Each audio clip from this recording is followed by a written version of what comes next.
Welcome in, everybody. This is Pro Football Entertainment. I'm Ben Parker. That's Austin Freed. That's Shane Ratliff.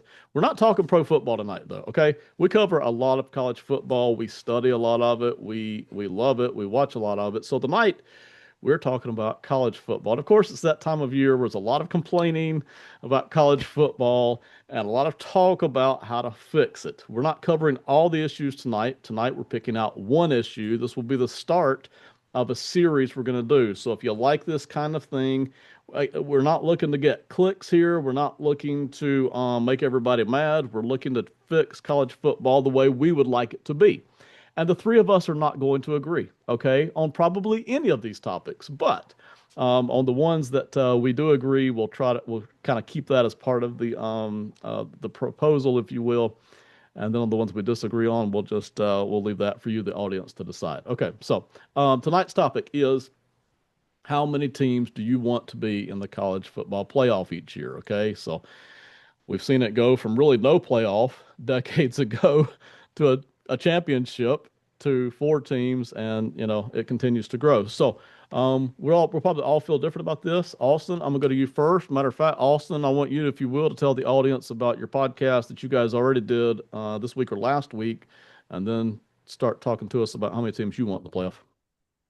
I did a pretty long discussion with my podcast co-hosts Billy and Connor on the Tricky Takes podcast, where we kind of covered and tried to fix college football, and that covered a lot of different aspects.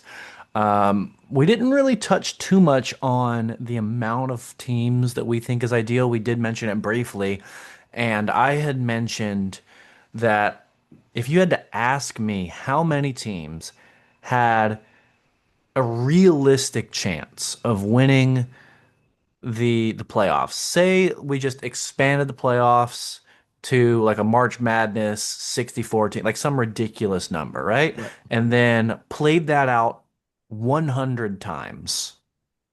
How many teams would win the national championship at least once in that Mhm. 100 game simulation? And the number I came down, I think roughly around there this year was 10 or 11. Okay. And I think most years the number is going to be somewhere between 8 and 12.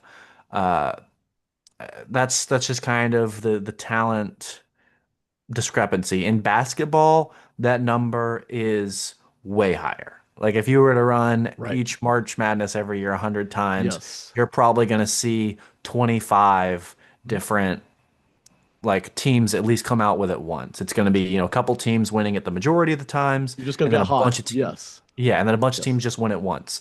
And in college football, that sort of doesn't happen as frequently. It's less likely that a worse college football team wins outright multiple Hmm. times in a row versus better Right. opponents.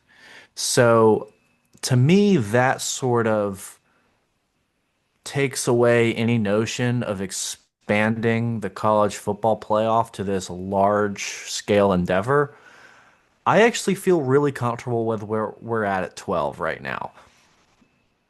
Now we're not talking about how those 12 get selected, because I think that is an entirely different show that we'll do at Yes. some point. We But will if get to we're that, I just promise. we will.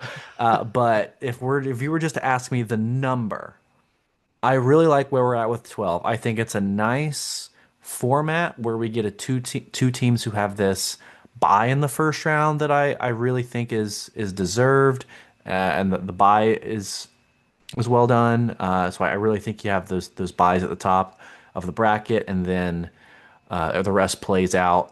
I personally am for reseeding, but that doesn't matter too much to me, and I think that allows the correct number of teams in who I think realistically have a shot of winning, and it allows the teams who are at the top to kind of secure an earlier game, and it makes the teams who are closer in talent play out to try and get to those higher ranked teams. I really think 12, where we're at, is the best number. I wouldn't want to see it expanded more than that.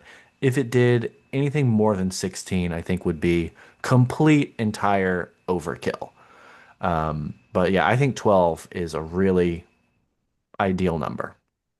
Austin, I will come again. This is for those of you in the audience. This is intended to be a tight show. We'll produce a lot of these tight shows. So, Austin, I will come back to you for any final wrap up thoughts you want to hit here in a second. One thing I do want to agree with really quick before I even trot out my opinions.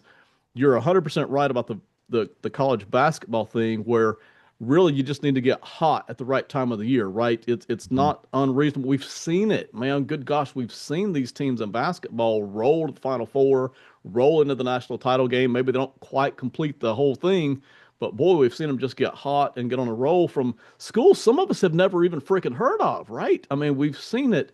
It's so much more difficult in college football for one team to win those consecutive uh, uh, overmatched games. That really is the key. Yes, they can win a one game any point in time. It's really hard for them to do that in back-to-back weeks versus overmatched, sometimes physically overmatched teams there. So, Mhm. all right, Shane, tell us, man.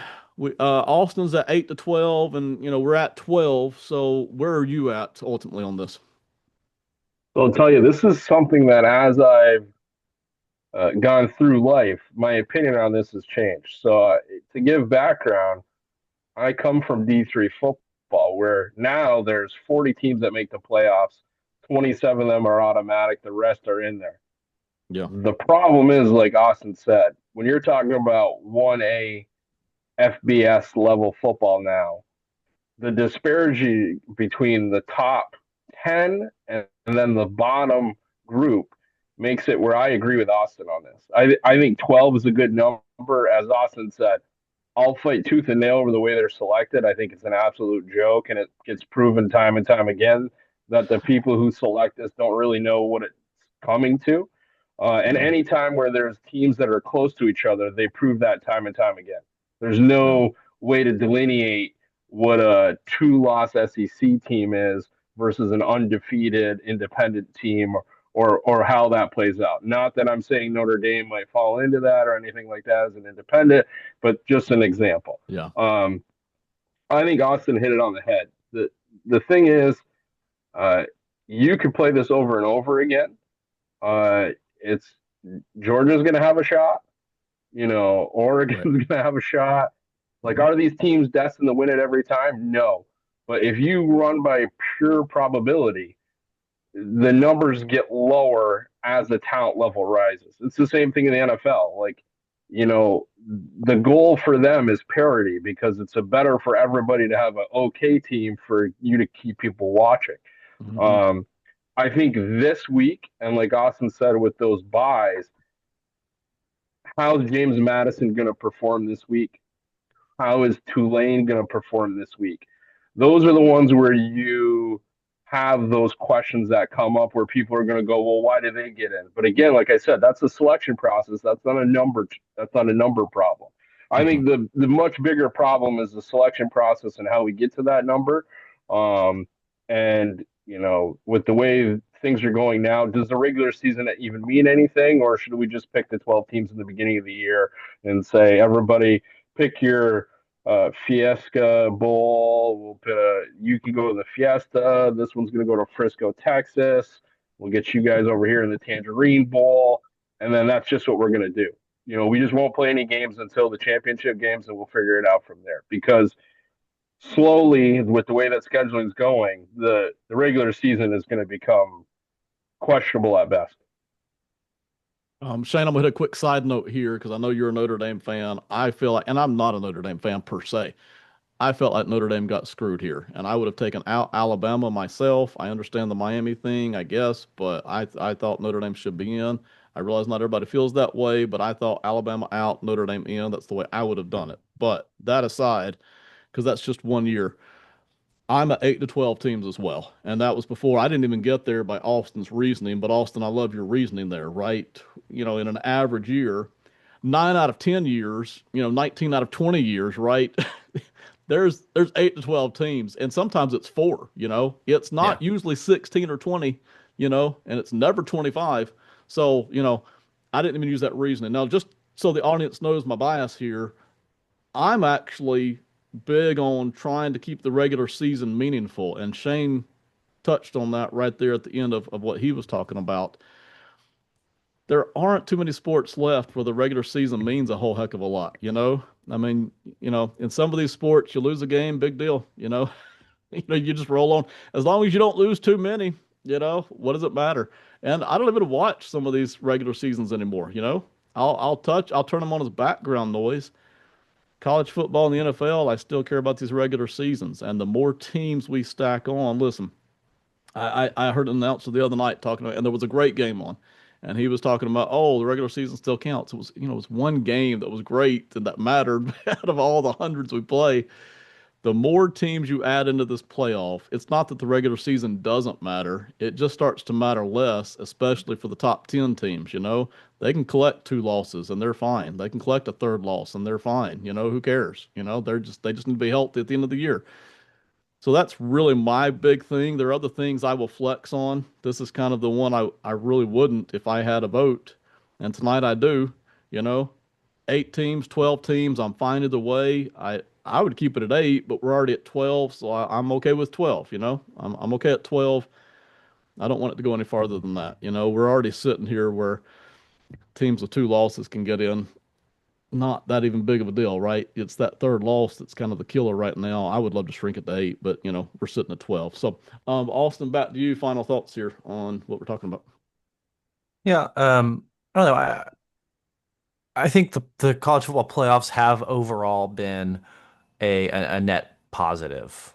And Yeah. I'm glad we have a playoff system right Hmm. now. I will say that. So that's ultimately why I would want to keep it at 12 over like abolishing the playoffs and going back to just a national championship game like we saw before like 2014, I think was the first playoff. So I think so. um, Yeah. yeah, I like a 12 team playoff over that. So those are my like top two options. If we're not doing like an 8 or a 12, like you said, I prefer 12. Then I think go back to none. But I'm happy with Yeah. where we're at the 12. Yeah. I'd love to shrink, not expand. And listen, I know they're going to expand because of the money. I understand that. Okay. I'm just telling you what I want here. So, Shane, final thoughts here on our topic today. Well, I think, oddly enough, most times we're not all in agreement on this, but I think we do No. agree that the smaller is better. And as you said, Ben, with more episodes and many issues in the NCAA for us to try to figure out, Yeah. I think as this college football increases and we move more and more towards super conferences, Hmm. it's actually going to make it even easier for you to keep it in the 12 to 8 range because when you start Right. to eat up some of these smaller conferences and say you only have 6 conferences, now it's easier for you to seed it. You can say, here's my top two for this, here's my top two for that. There we go. There's a 12-team playoff. Let's see what we can go. I think the way that the football leagues are being built out and the way that they're combining, you look at a Big Ten that hasn't had 10 teams in it in close to 15 years now, so but still called the Big Ten. You're the Pac-12, but there were 14. Big 12 is bigger than that again. These leagues are going to increase because that's what happens. And that I think makes it even easier for this 12 to 18 playoff that we're talking about. And as Austin said, I don't want to go back to where we guess who a champion is or where you play Right. these bowl games and Nebraska's undefeated and Miami's undefeated and the AP says this one's a champion and the coaches poll says the other one's a champion. That type of stuff is ridiculous. That's why we got into this predicament in the first place. So I'm solid with 12, and there's a lot of other problems to fix in college football that I would go against more than changing the playoff completely. I can't listen. I did call it the last part of that era. I can't tell you how many times we sat there wondering who's the best team because they never played each other, right? Ever, So you're trying to pick between Notre Dame as number one. How many times did Penn State go undefeated and didn't win the national title long before I was ever born? Same thing for Nebraska. I mean, yeah, So I like what we have now better than what we had 25 years ago, but I'm not for adding on 16, 20. Goodness gracious, 32 teams. I'm just not up for that. Okay, so everybody, thank you so much for watching. If you have an opinion, obviously you will if you tuned into this. Put it in the comments. Tell us how many teams you would like to have in here as well. If you want to throw in some reasoning, if you want to carry on the conversation with each other, through the comments, by all means, jump in and do it. So thank you very much. This is Pro Football Entertainment. Y'all have a great one. Goodbye.